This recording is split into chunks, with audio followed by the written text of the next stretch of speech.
YouTube. Here we are with a video. Well, by now you've already seen the April online video. Well, this here is a follow-up to the video.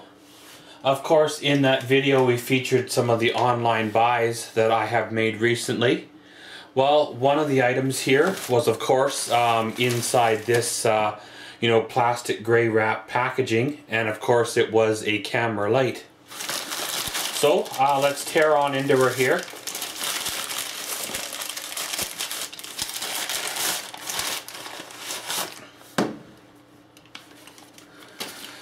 Now, of course, this one here, as you've seen in the April online package video, is an LED video lighting, model w126.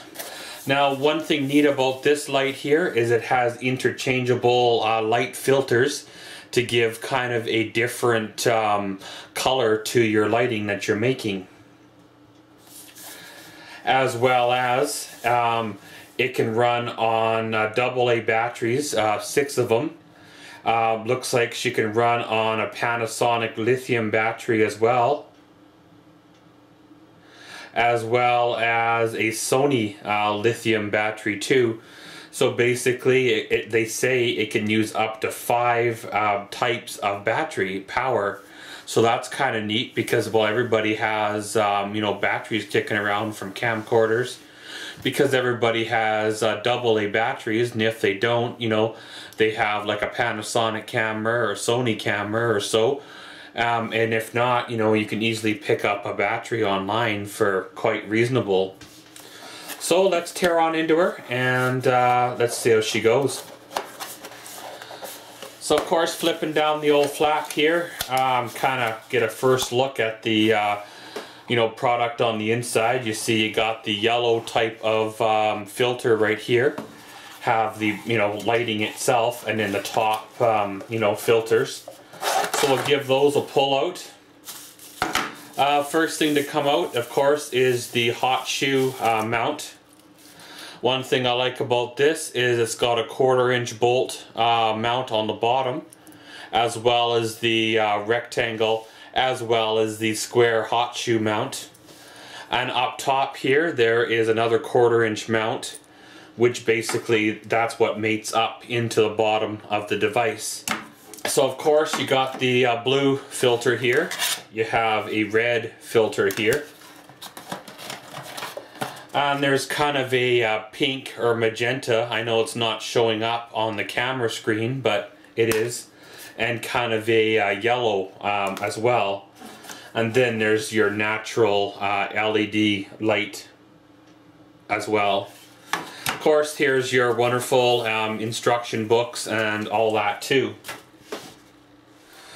So of course, I just tried my Panasonic batteries that I use in both of my cameras, and these must be for the older style or a larger Panasonic camera, so my battery packs won't work. So that's always why you have a plan B kicking around. Well, we have ourselves a big bulk pack of batteries, the same ones I use in my point and shoot type cameras.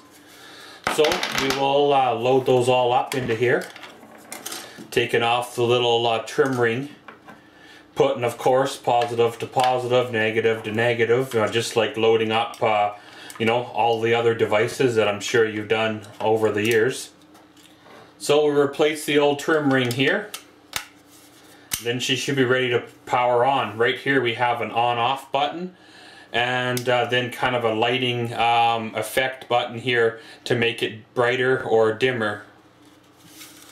So of course, turn that button on, and as you see, the LEDs get brighter, and then they go dimmer as well, to the point where they go right off. So we'll screw the old hot shoe mount, if you will, in the bottom of the light.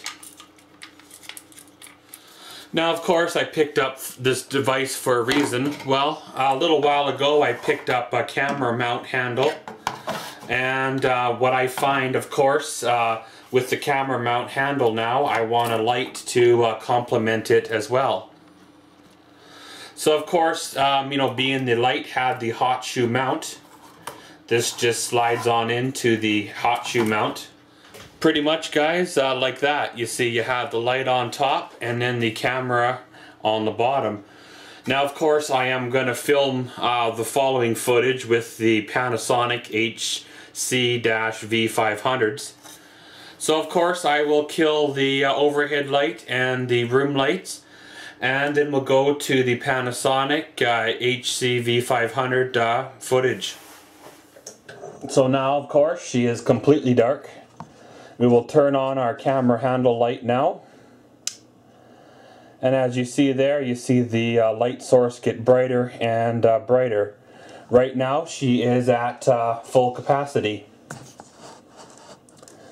So we'll insert the yellow light filter. And as you see there, it kind of gives a gold type of tinge to the footage. Now back to white light. Now we'll insert the magenta or purplish type of one.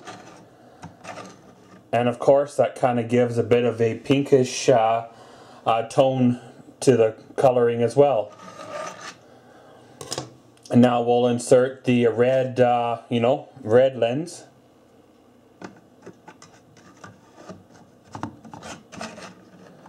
And it kind of gives like a red type of coloring to the lighting, right?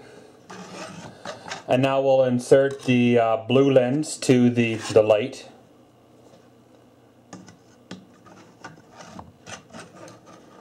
And of course, just like expected, that gives a blue type of, well, lighting to the light, right? Kind of neat little effects. You know, when you combine the different colors to the mix there. You know, again, we have the blue, the yellow, magenta, pinkish, and then of course the red. So, let's go outside, guys. She is now fully dark out. Let's do kind of an outdoor, basically fully dark type footage. And, you know, see how she goes. Well, guys, here we are, of course, in the dark outside.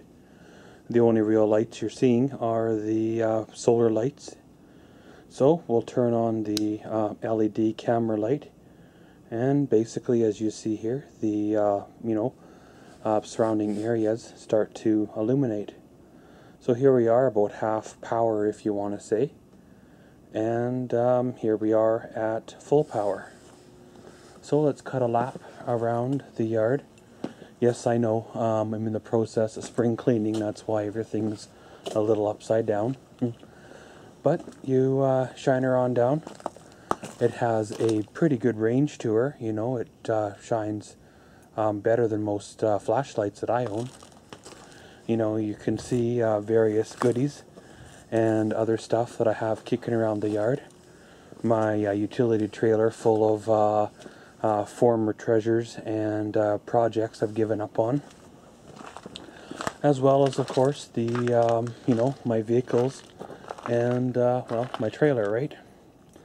So let's go in the garage where there is zero influence of other light sources, and basically see how she does in 100% zero dark environment. So, well, here we are, guys. For some of you, this is the first look at the new garage after the great big spring cleanup that I did. So, of course, in here we're running off of basically 100%, the camera lighting. The light on the camera is not on, just the LED light itself. And one thing I like about LED lighting is it's a lot cooler to be around than running off of the old school incandescent type of lightings. You know, I can put my hand basically on it and it's still cool. It's not even hardly hot. So of course, take a little lap around the garage here. You know, back in the tool room here, there are no windows at all. So even if it was daylight, this would still be pitch black. You know, pitch dark back here, except for well, the light from the camera, right? So come on back out here, and in the garage itself, you know, usually when I'm doing camera tests, there's a bit of light, you know, seeping in around the doors and stuff like that. But one thing about doing them at night, you don't get that contamination from other light sources. So basically, guys, you know, gonna continue on here with an outdoor video test, just cutting back around the yard here, making our way back to the house. This is a great light for adding a little bit extra light to whatever project you're doing, whether it's a unboxing video or just something simple like you know, shining a light in the dark places. You know, you crawl under a vehicle, you need a light source. Well, there's no point in keeping a there's no point in having a flashlight in your other hand while you're trying to work.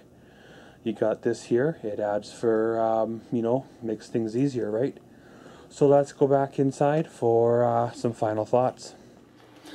Okay, guys, so here we go. Just got back in from doing the outdoor test of the LED camera light, model number w126.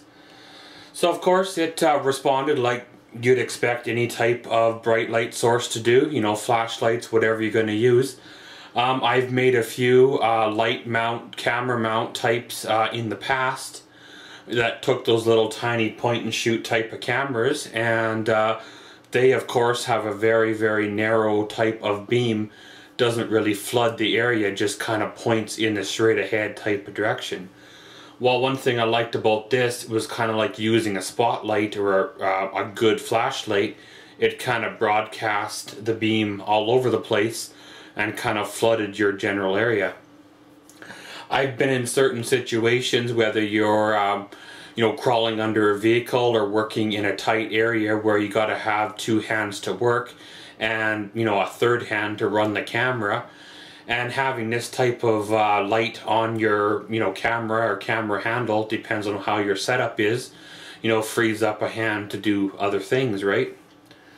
And then of course having the wonderful light filters, it'll add an extra effect to videos. You know, sometimes it's too bright, you just want to tone her on down. Sometimes you want to like give it a bit of a cool effect, or you know, a red kind of an eerie effect if you want. And you know, all this here kind of does quite well.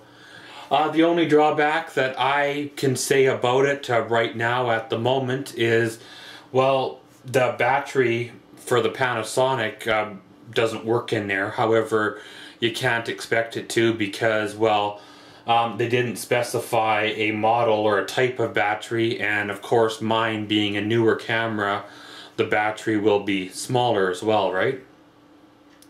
One thing I like about the unit is, even with the extended battery on the camera itself, the light actually doesn't make the camera handle top heavy or front heavy. It actually kind of almost balances out the unit, so that's pretty sweet. Of course, guys, the time will tell on you know, the longevity of the light. You know, sometimes the LEDs burn out.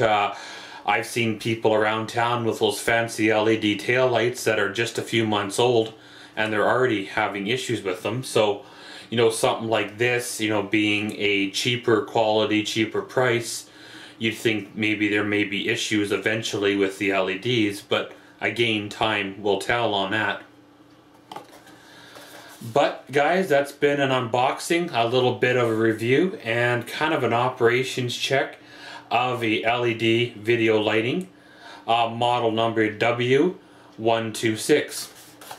Of course, you know, check your online sources, shop around a bit. You can find ones that are worth more money, ones that are even cheaper. I picked the middle of a road and kind of went with it there. So as always, thanks for watching Maxwell's World. Comment, subscribe, and enjoy.